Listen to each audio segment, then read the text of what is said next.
Sound. E, e, e. À, âm e này mình đọc y chang như là e của trong tiếng Việt ha.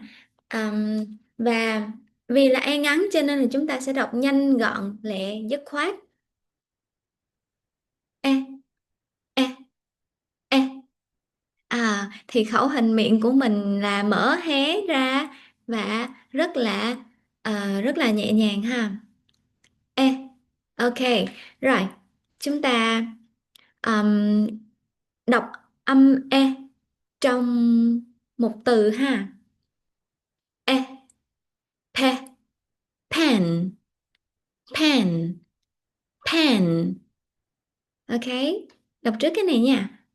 E, be, ben, ben, ben. E, te, ten, ten.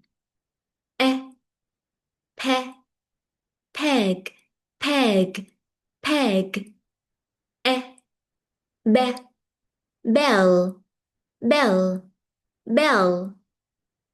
E, che, check, check, check.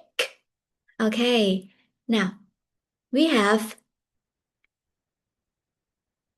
pen. I need a pen. Ben, that's my Ben.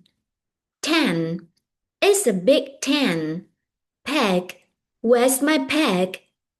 Bell, that's the bell. There's the bell.